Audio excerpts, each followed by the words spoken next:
Yeah, you take the beef in the pan and you put the corn on top. Yes. 400 degrees? That sounds about right. Cream corn? Yeah. Oh, hello. 1 second. Thanks for joining me today for Tales from History. And today we're going to talk about the history and traditions behind St. Patrick's Day. No, you know how I feel about cabbage. St. Patrick's Day is known to most of us as a day to celebrate Irish heritage with things like parades, corned beef, drinking a lot, and everything green. But it's actually named after a guy who's St. Patrick and dates to the 17th century as a religious feast day, which honors the death of St. Patrick, which happened in the 5th century. St. Patrick was credited for bringing Christianity to Ireland, though it was probably already there, as well as driving the snakes from the island, though there probably weren't any snakes to begin with. In reality, St. Patrick likely made the religion more widespread, and the snakes represented him driving paganism from the island as kind of evil creatures. St. Patrick's color was actually blue until the Irish Rebellion of 1798, where the Irish revolutionaries adopted green as their color, which is why we wear green for St. Patrick's Day. And he became the nation's patron saint and confirmed by the Vatican in 1631.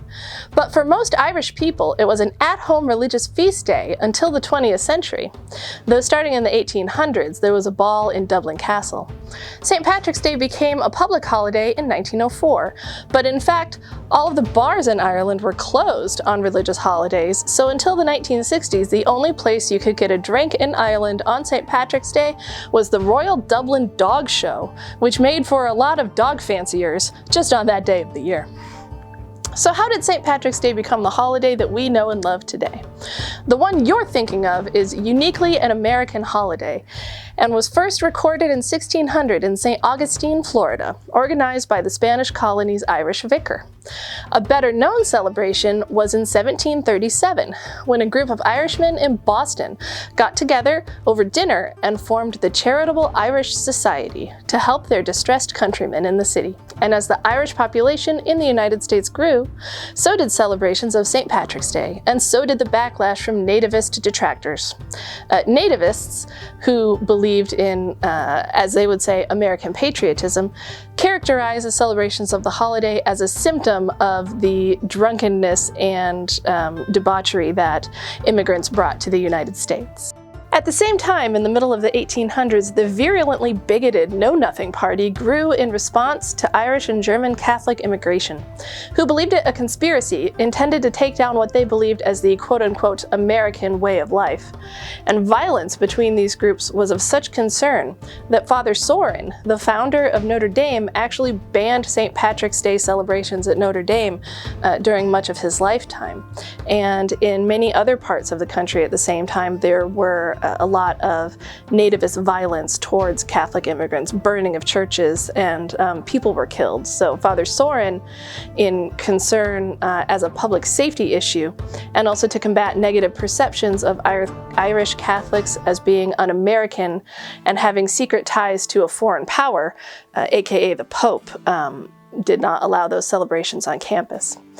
Father Sorin was French, but 4 out of 7 of the monks who founded the university were Irish.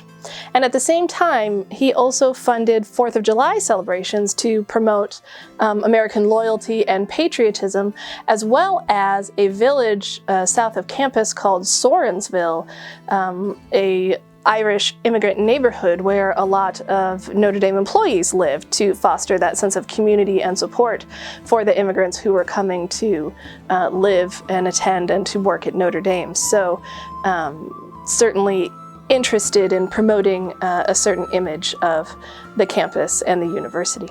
American attitudes began to change after the Civil War, where a great many Irish immigrants fought and died for the Union Army. The first draft was instituted during the Civil War, and a lot of immigrants were drafted and made to fight for their nation.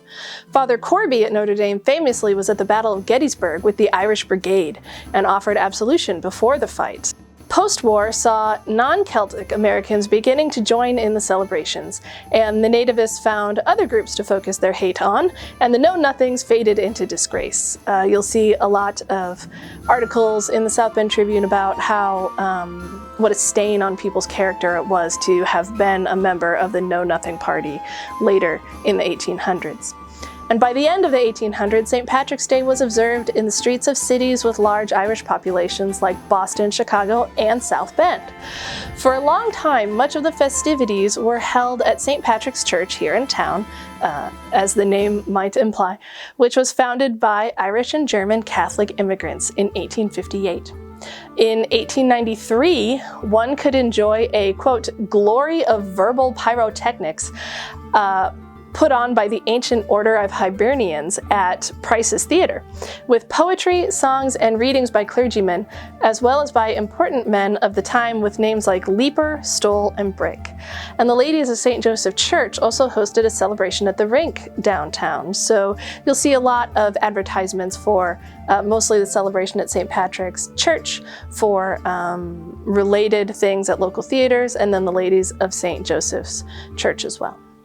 By the 20th century, capitalism has kind of taken hold on the holiday, and you start to see a lot of advertisements in town for home parties and recommendations for things to decorate your party at home and recipes that you can cook to host your friends. Clubs in the area will host smaller parties instead of larger civic or religious events, and in Mishawaka, the people of the Dodge factory seem to do a lot of St. Patrick's Day celebrations.